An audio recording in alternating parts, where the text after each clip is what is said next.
By the early 20th century, something like 90% of the world's Jewish population belonged to just one single cultural subgroup. Right, which is just a staggering demographic reality. It really is, especially when you think about how, this group didn't start out as some massive empire or a sprawling colonial power. Far from it. Yeah, they started as a tiny, heavily persecuted, highly marginalized minority living in the Rhine Valley of medieval Germany. And today, we are reverse engineering exactly how they get it. We're opening up a really comprehensive stack of source notes for this deep dive. Right.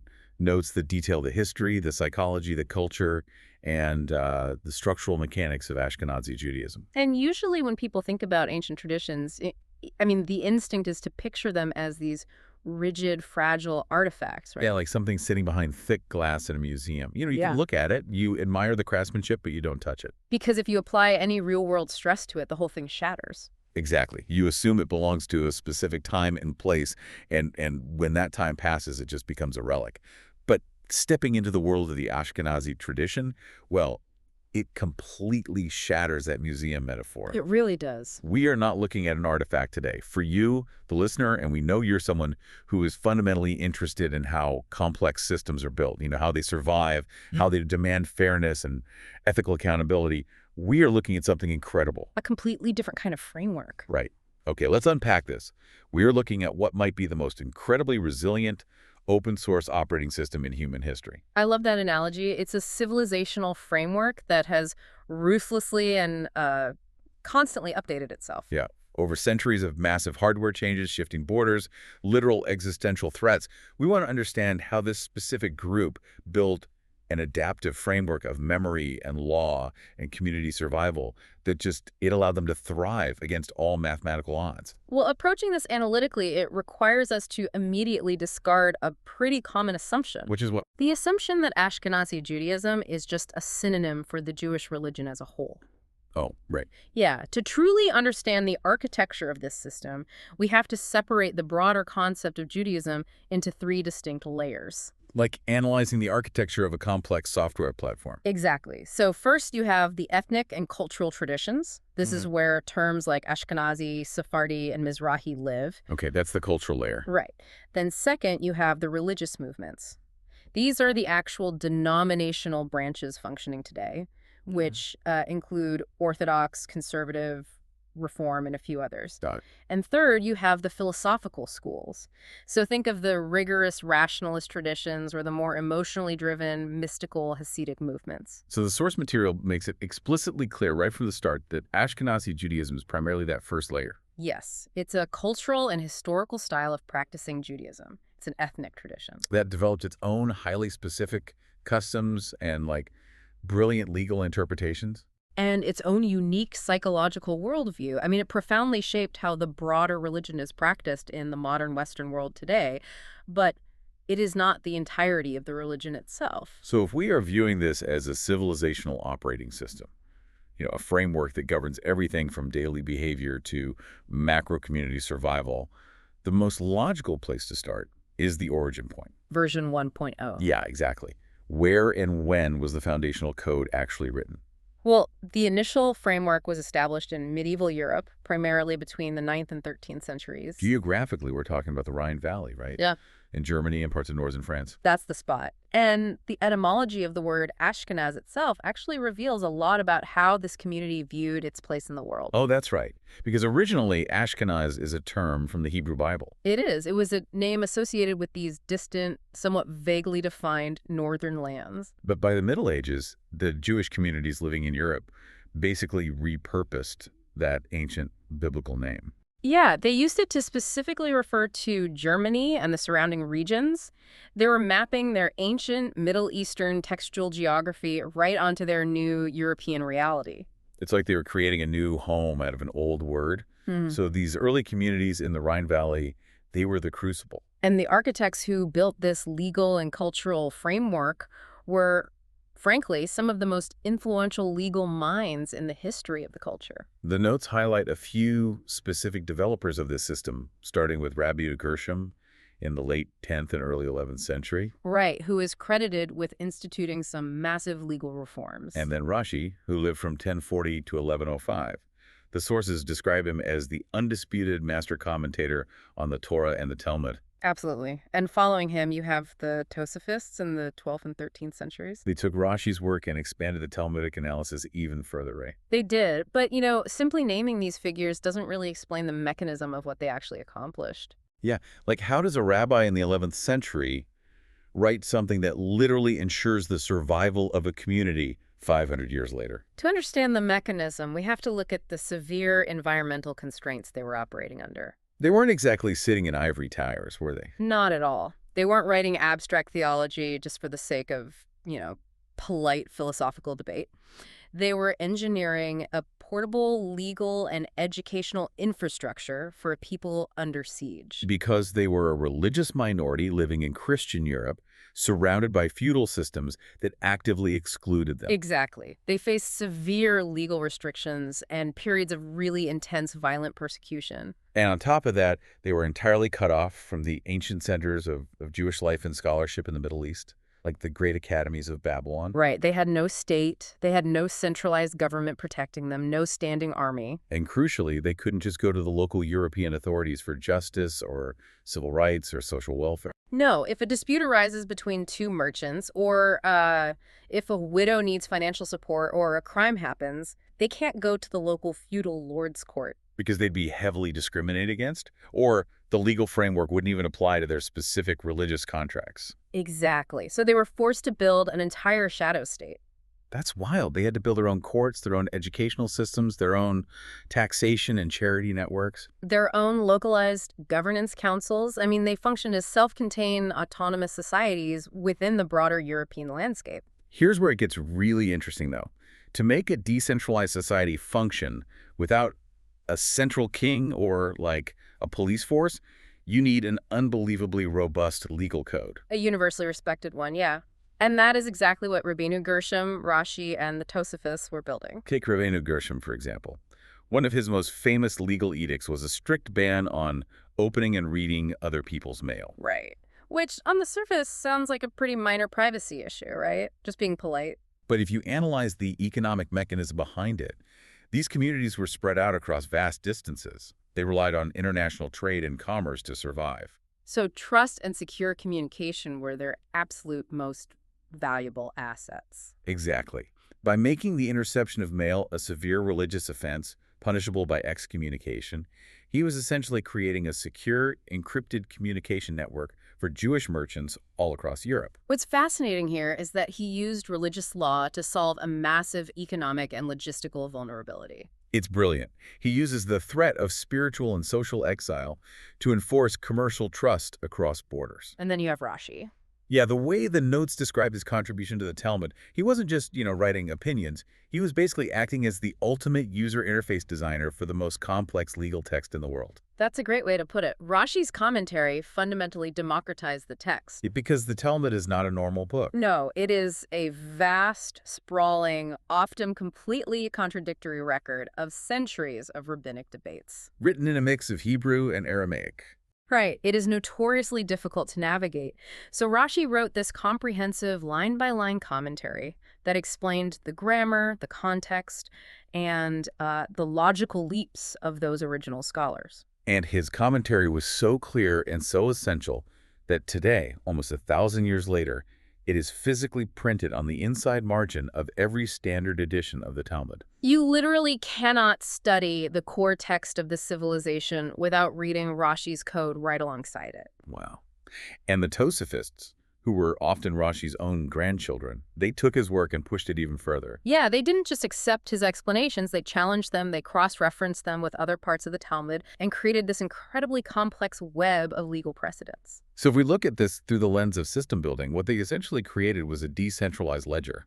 Like a blockchain. Exactly like a blockchain. Yeah. Because the law, the halakha, was so meticulously documented and endlessly debated and universally studied across all these different European towns. The community did not need a physical capital city to maintain order. The text itself became the central authority. It was a portable homeland, so when the environment inevitably turned hostile, which it did, they were ready. And the hostility escalated dramatically. Between the 13th and 16th centuries, they faced increasing expulsions, massacres like those during the Crusades. And the economic devastation of the Black Death, where they were violently scapegoated. Right. All of this led the Ashkenazi population to begin a massive eastward migration. Moving out of the Rhine Valley and migrating into Poland, Lithuania, and eventually Russia. And this eastward shift, it was partly driven by survival, obviously, but also by strategic invitation. Oh, right. Polish kings and nobility actually invited Jewish communities to settle in their lands. Because they needed an educated, literate middle class to help manage estates, stimulate trade, and develop the regional economy. It is so easy to look at that historical timeline and just assume their eventual massive demographic growth was purely because they moved to friendlier territory in Poland. But the source notes suggest otherwise. Yeah, their survival and growth were actually deeply rooted in the legal and intellectual framework they codified back in Germany. Because they had this portable, decentralized legal system, when a community was expelled from a city in Germany and had to walk hundreds of miles eastward, the system didn't collapse. They carried the entire blueprint of their civilization in their minds and in their books. So when they arrived in a new Polish town, they didn't have to invent a new society from scratch. They just booted up the operating system. They knew exactly how to set up the court, how to structure the charity fund, and how to build the school. And the demographic result of that highly organized, highly resilient system is the miracle we mentioned at the start. For centuries, roughly from 1600 to 1940, these concentrated communities in Eastern Europe experienced explosive population growth. They had high birth rates, sure, but more importantly, their internal social safety nets, the charity systems mandated by their legal code, resulted in significantly lower infant mortality rates compared to the surrounding peasant populations. And by the early 20th century, that growth compounded to the point where 90% of the global Jewish population was Ashkenazi. Which is why so many of the modern Jewish institutions, cultural touchstones, and political movements we see today were heavily shaped by Ashkenazi culture. Especially in the United States, Europe, and early iterations of the State of Israel. Right, which leads directly to that historical misunderstanding we touched on earlier. Yeah, an outsider looks at modern Judaism and assumes the Ashkenazi way of doing things is the only way of doing things. Completely ignoring the rich concurrent histories of Sephardi and Mizrahi communities. But going back to the Ashkenazi system, if the law was the structural skeleton of this community, the law alone doesn't really bind the people together emotionally, right? No, the flesh and blood of the Ashkenazi experienced the daily reality that made the system actually livable and meaningful was their distinct culture. Their language, the food on their tables. We really need to examine the architecture of their identity. Specifically, how they adapted their ancient Middle Eastern origins to the harsh environment of Eastern Europe. When you look at the cultural expressions that define the Ashkenazi experience, you immediately see a tradition that prioritizes action and physical practice over abstract theological meditation. The notes emphasize strict Shabbat observance, daily structured prayers, and an incredibly high premium placed on Torah study and life cycle rituals. But the most fascinating adaptations happen in the sensory elements of the culture. Take their historical spoken language, for example. Yiddish. Yiddish is a masterclass in linguistic adaptation and cultural boundary maintenance. It's a fusion language, right? Exactly. It takes the foundational syntax and vocabulary of medieval High German and injects it heavily with ancient Hebrew and Aramaic terminology. Especially for anything relating to religion, law, or community structure. And later, it absorbs a massive amount of Slavic loanwords as the population moved eastward. But, why not just speak German or Polish? Why develop and fiercely maintain a completely separate fusion language for 1,000 years? Because language dictates reality. By speaking Yiddish, they achieved two crucial systemic goals. First, it allowed them to communicate seamlessly with other Ashkenazi Jews across different national borders. Right, so a Jewish merchant from a Russian shtetl could travel to a market in Germany and conduct complex business or legal arguments in Yiddish. It was an incredible transnational linguistic network. And the second goal? It created a highly effective cultural membrane. It allowed them to interact with the surrounding non-Jewish European populations for trade and daily survival, while still maintaining a distinct, insulated internal world. So Yiddish was the language of the street, the kitchen, and the marketplace. while Hebrew was fiercely protected as the sacred language of study, prayer, and divine law. You can hear that same cultural membrane in the music, too. The source material highlights cantorial music and klezmer. If you have ever listened to a traditional klezmer band, it is a visceral experience. There is this unbelievable tension in the sound of the clarinet or the violin. Yes, it perfectly expresses a deep spiritual yearning and intense historical longing for an ancient homeland. But it's heavily layered with this incredibly vibrant, almost defiant resilience and joy. It's basically a sonic representation of their history. It laughs and cries at the exact same time. It's the sound of a community acknowledging the tragedy of their persecution while aggressively refusing to be destroyed by it. And that tension, that balance between recognizing the brokenness of the world and celebrating the duty to live within it, that's the absolute hallmark of Ashkenazi culture. And nowhere is that adaptation to the European environment more evident and honestly more ingenious than in their food. Oh, the food. Food within this tradition is never merely sustenance. No, it is a profound story of migration, legal compliance, and survival. Let's break down the culinary mechanics here, because it is brilliant. The traditional Ashkenazi foods that most people in the West recognize, challah, gefilte fish, potato latkes, kugel, matzo ball soup, they were born entirely out of necessity. They were taking ancient, strict Middle Eastern dietary laws, the laws of kashrut, and forcing them to work within the cold, harsh, agriculturally limited realities of Eastern Europe. The mechanics of gefilte fish provide a perfect example of this environmental and legal engineering. To the modern observer, gefilte fish might just seem like a poached patty of ground whitefish. Right. But its origins are deeply rooted in the strict laws of Shabbat, the Sabbath. Because on the Sabbath, Jewish law prohibits a category of work known as borer, which means selecting or sorting. Specifically, it forbids separating the bad from the good, like picking bones out of a piece of fish while eating it. Furthermore, fish was expensive for impoverished Eastern European communities. They needed to stretch a small amount of protein to feed a large family. So what is the systemic workaround? You take a cheap, bony fish like carp or pike. Before the Sabbath begins, when work is still permitted, you grind the fish up entirely, bones and all. Or you carefully debone it beforehand and mix the flesh with cheap fillers like onions, carrots, and matzo meal. You boil it, and boom, now you have a large, protein-rich dish that can be served cold on the Sabbath. Completely circumventing the prohibition against picking out bones while also maximizing caloric output for a poor family. It is literally a legal and economic hack disguised as an appetizer. Exactly the same logic applies to the heavy use of poultry fat, known as schmaltz. Because in the ancient Mediterranean and Middle East, Jews cooked with olive oil. But olive trees do not grow in the freezing climates of Poland or Russia. They needed a cooking fat. And Jewish dietary law strictly forbids the mixing of meat and dairy, so they couldn't use butter to cook a meat meal. They also couldn't use lard because pigs are not kosher. So the only agriculturally viable, legally permissible fat source available in that specific European climate was poultry fat, primarily from geese or chickens. So the culinary profile of Ashkenazi food, heavy, fried, rich in root vegetables and schmaltz, is a direct, unavoidable result of running ancient Middle Eastern software on Northern European hardware. If you contrast that directly with Sephardi Judaism, the entire map of the diaspora suddenly makes perfect sense. Sephardi Jews trace their origins to the Iberian Peninsula, Spain, and Portugal, and the broader Mediterranean and North African regions. Historically, they spoke Ladino, which is a fusion of medieval Spanish and Hebrew. They relied on different historical legal authorities who lived in the Islamic world, like the great philosopher Maimonides. And their food. It features rice dishes, heavily spiced meats, fresh vegetables, and an abundance of olive oil. Right.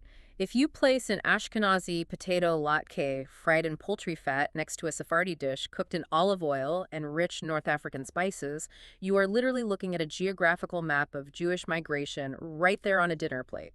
This profound contrast really highlights another critical misunderstanding held by a lot of people outside the culture. Assuming that Ashkenazi culture is the entirety of Judaism is a demographic error? Yes.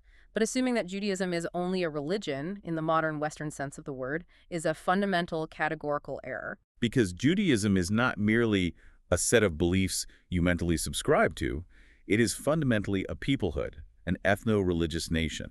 The identity is incredibly layered. You can have someone who is religiously Jewish, strictly following all the commandments and laws. Or you can have someone who is culturally Jewish, who might not believe in God at all, but is deeply tied to the Yiddish language, the humor, the food. You can be ethnically Jewish by ancestry. Or completely secular, living a thoroughly modern life, but still fiercely identifying as Jewish based on a shared historical memory and fate. Which is why the ritual actions of the culture are so deeply embedded with memory. For a community that was constantly on the move, facing expulsions and migrating across continents, physical objects like grand cathedrals or permanent monuments, they were liabilities. They couldn't take buildings with them? So instead, they encoded their monuments into time and action. These cultural touchstones, the holiday rituals, the specific foods, they are highly efficient data packets of cultural memory. The Passover Seder is the ultimate example of this data transfer. Right, if an outsider walks into a Seder, they see a festive, somewhat chaotic family dinner with a lot of wine and some unusual foods on a specific plate. But structurally, based on the source notes, the Seder is an incredibly sophisticated, ritualized, historical memory exercise. He is a pedagogical masterpiece. It's an interactive, intergenerational script. It is meticulously designed so that the youngest child at the table must ask 4 specific questions about why this night is different from all other nights. And then the adults are legally commanded to answer those questions by recounting the story of the Exodus from Egypt and liberation from slavery. They don't just tell the story, they act it out. They eat bitter herbs to physically taste the bitterness of slavery. They eat matzo to simulate the bread of affliction. The entire evening is engineered from the ground up to reinforce intergenerational continuity. It basically ensures that the memory of the past, the core identity of the people, is actively and physically downloaded into the minds of the next generation every single year without fail. Regardless of whether that table is in medieval Germany, 19th century Poland, or 21st century New York. It is an experiential learning module disguised as dinner. And this intense focus on action, on physically experiencing the tradition rather than just quietly agreeing with a set of beliefs, it points to a very specific, highly pragmatic psychological worldview. It really does. How did this culture actually view the human mind? What did they think humans were supposed to be doing with their lives? Well, the Ashkenazi psychological worldview, which is deeply rooted in the broader Talmudic tradition, is refreshingly pragmatic. It begins with a specific, nuanced understanding of human nature. In this framework, human beings are not viewed as inherently evil. Nor are they stained by some original, unforgivable sin that condemns them from birth. Right. Instead, human nature is understood as a constant dynamic balance between 2 competing internal impulses. The notes define these impulses as the Yetzer HaTov and the Yetzer Hara. The Yetzer HaTov is the inclination toward good. It is the drive for empathy, moral behavior, community responsibility, and selflessness. And the Yetzer Hara is typically translated as the evil inclination, but that translation is somewhat misleading, isn't it? It is. It's much better understood as the inclination towards selfishness, base physical desires, ego, and the drive to accumulate. What's fascinating about the Yetzer Hara is that the system doesn't demand you eradicate it completely. Not at all. There are famous Talmudic stories that essentially argue that without the Yetzer Hara, no one would ever build a house, get married, start a business, or harvest a field.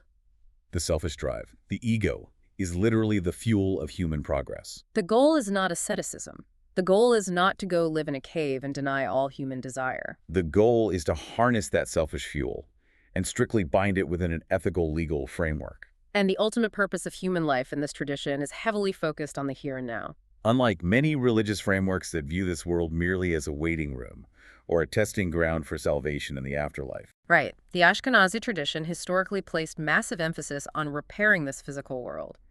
This concept is known as tikkun olam, repairing the brokenness of the world. And you achieve this not through abstract meditation, but by living according to the commandments, the mitzvot, and sanctifying everyday mundane life. So spirituality in this system is expressed fundamentally through action. You don't prove your piety just by feeling spiritual.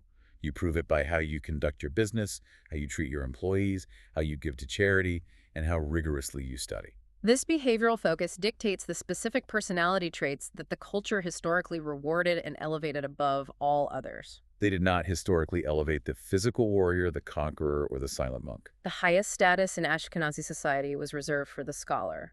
They rewarded relentless intellectual curiosity. They rewarded analytical thinking, persistence in debate, and a profound sense of communal responsibility. The richest merchant in town would actively seek to marry his daughter to the poorest, most brilliant Talmud scholar in the yeshiva because intellectual mastery of the system was the ultimate currency. So what does this all mean? If we look at this through the lens of someone who loves building resilient systems, the analogy that comes to mind is physical fitness. Okay, how so? In this worldview, morality and ethics are essentially treated like a muscle. You cannot just sit on your couch, read a book about weightlifting, and, believe you are physically strong. Right. If you want to be strong, you have to go to the gym every single day, lift heavy weights, and break a sweat. Exactly. And in the context of Ashkenazi Judaism, the gym is daily ethical action, strict observance of the law, and rigorous daily text study. It is a philosophy of discipline versus devotion. Transformation doesn't just happen because you had a sudden, overwhelming, emotional epiphany on a mountaintop. No, transformation happens through relentless study, habit building, and the daily friction of ethical action. If we connect this to the bigger picture, this action-oriented, deeply structured framework does something vital for the psychological health of a marginalized community. It prevents fatalism. Exactly. When you are a persecuted minority, it is incredibly easy to fall into despair, to believe that the world is controlled by inescapable demonic forces or arbitrary cruelty, and that nothing you do matters. But the sources highlight that this tradition sees the main human problems not as some unstoppable external evil, but as internal moral temptation, the forgetting of one's obligations, societal injustice, and spiritual complacency. By defining the problems as internal and behavioral, the antidote becomes entirely actionable. Discipline and community. It demands that the individual take absolute, uncompromising responsibility for the maintenance of the system. You are required to participate in the ongoing repair of the world. Even regarding the concept of the afterlife. The tradition certainly has concepts like Olam Haba, the world to come, and divine judgment. But the interpretations of what that actually entails vary wildly among different rabbinic scholars. And the texts spend comparatively little time agonizing over the details of heaven or hell. The sheer overwhelming gravity of the religion remains obsessively focused on your tangible obligations to your community and to God in this life.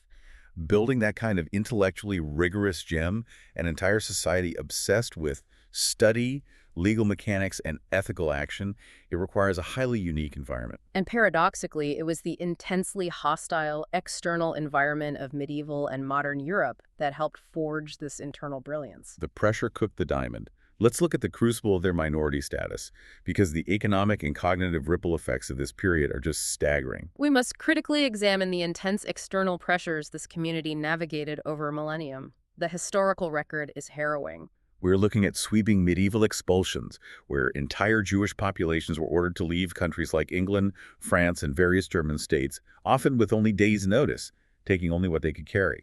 We are looking at severe legal restrictions that dictated where they were allowed to live, often confining them to specific overcrowded streets or ghettos, and even what clothes they had to wear. And crucially, severe restrictions on what they were allowed to do for a living. Right. In medieval Christian Europe, the economy was largely based on agriculture and the feudal system. Jews were systematically barred from owning agricultural land.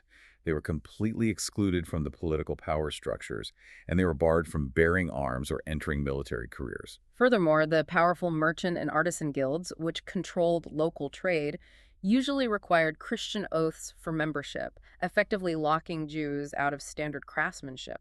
When a state locks a specific population out of the traditional pillars of survival land ownership and physical labor, that population must find economic niches that the majority either cannot or will not fill.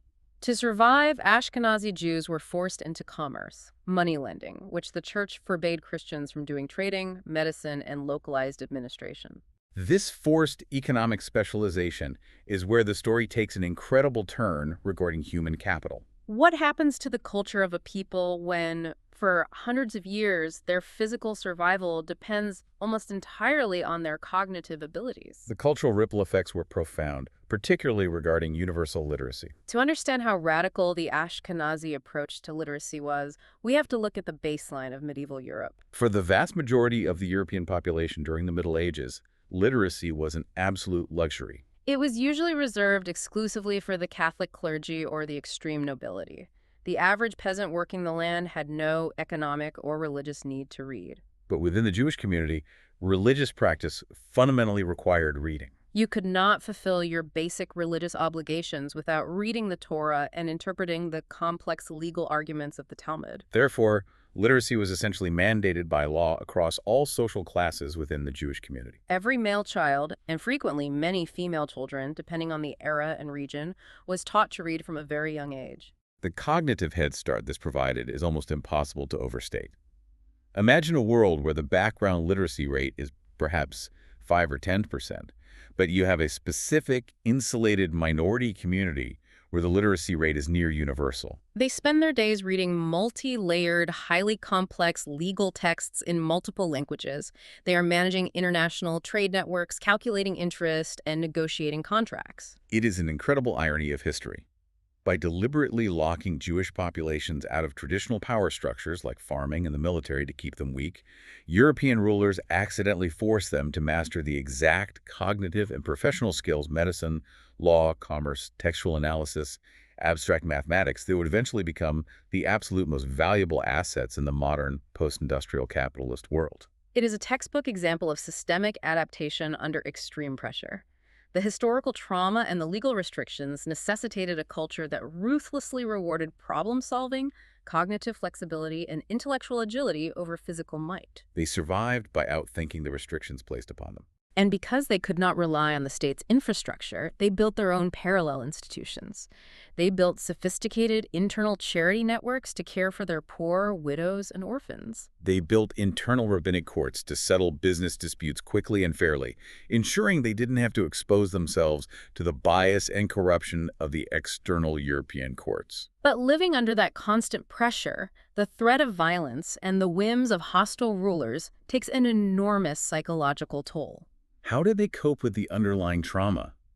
The sources point to something deeply embedded in modern culture: Ashkenazi humor.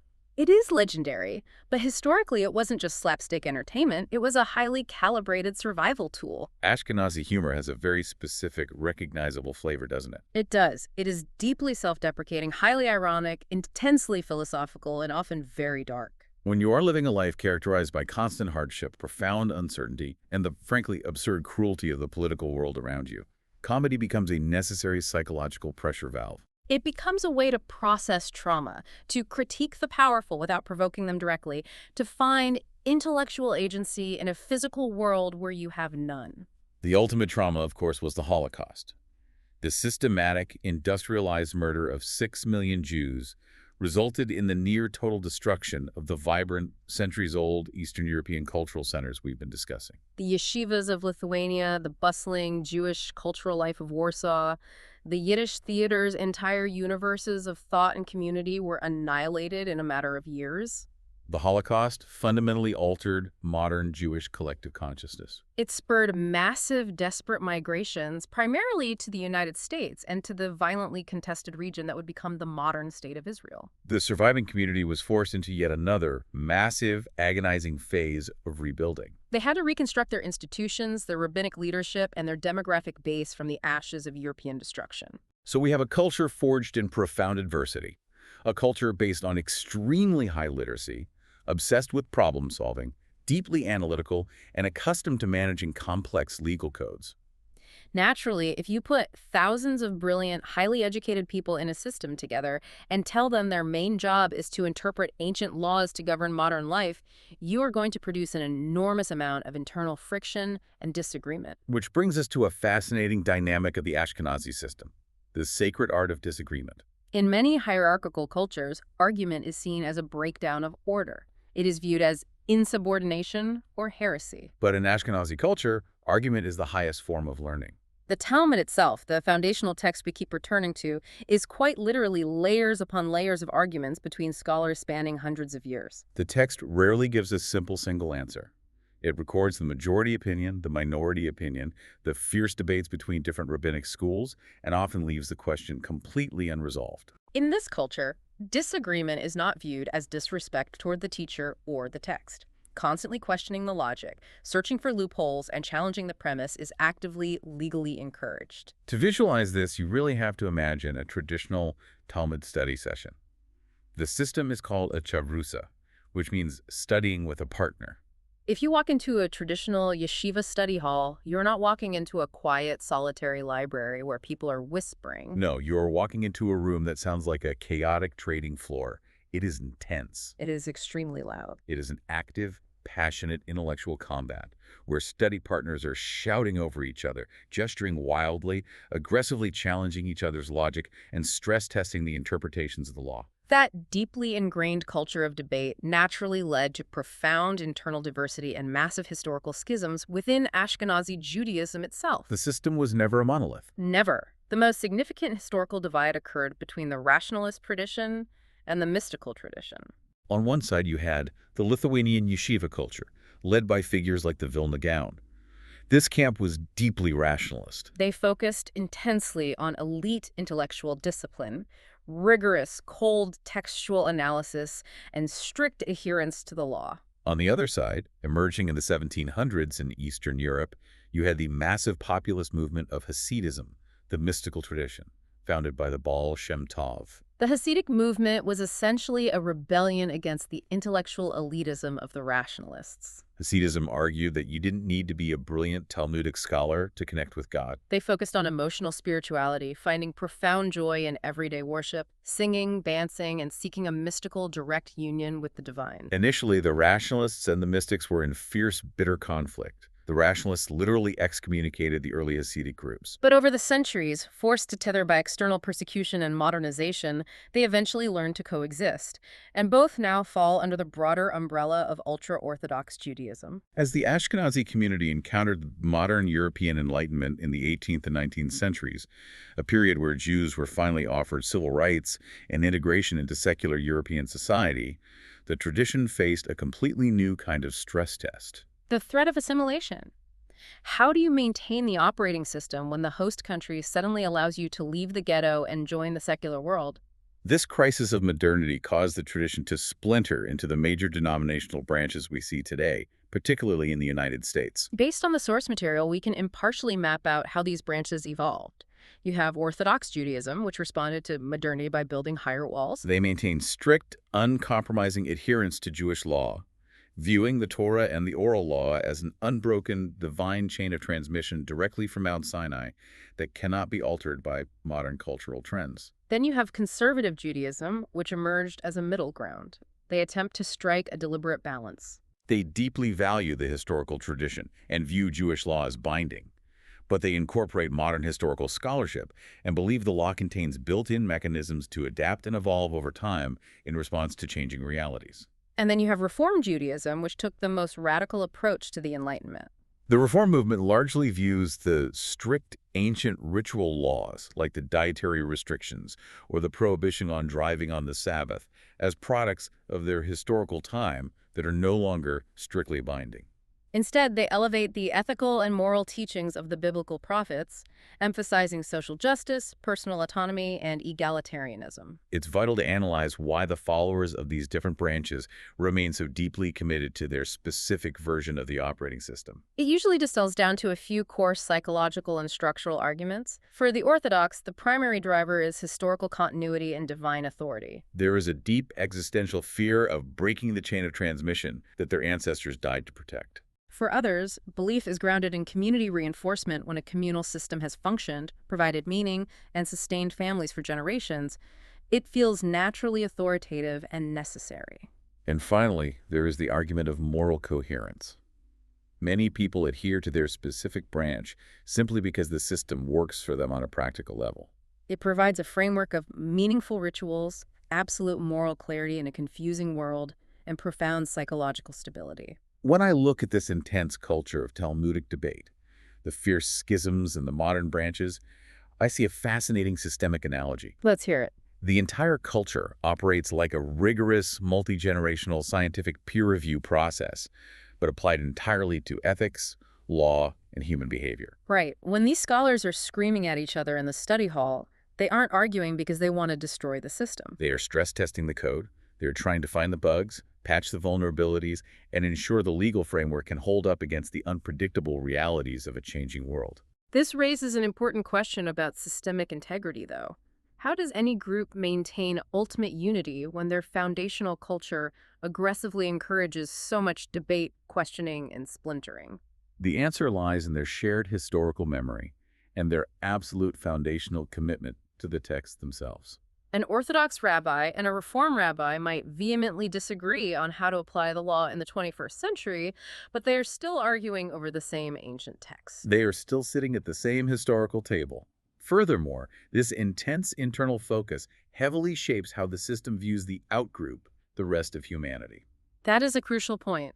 Unlike many major global religions that developed in Europe or the Middle East, Judaism is rarely exclusivist. They do not generally believe that everyone in the world must convert to their religion in order to achieve salvation or be a good person. Exactly. The foundational texts view all non-Jews as being created equally in the image of God.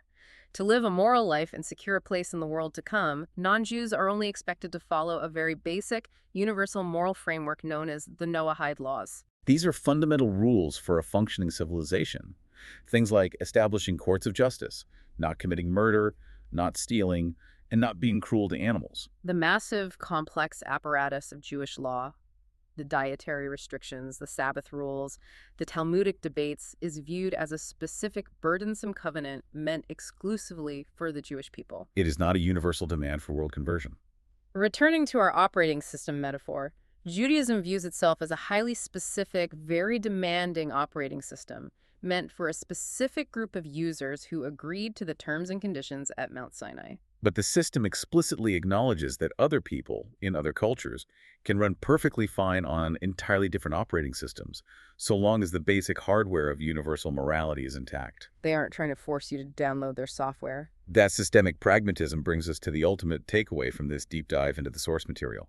Ashkenazi Judaism is, above all else, a masterclass in system building and resilience. It survived a millennium of stateless exile, systemic economic marginalization, brutal persecution, and the disorienting shock of rapid modernization. It survived by executing a nearly impossible balancing act, maintaining a strict, uncompromising preservation of its core texts and historical memories, while simultaneously allowing for incredibly pragmatic, brilliant adaptation to new environments.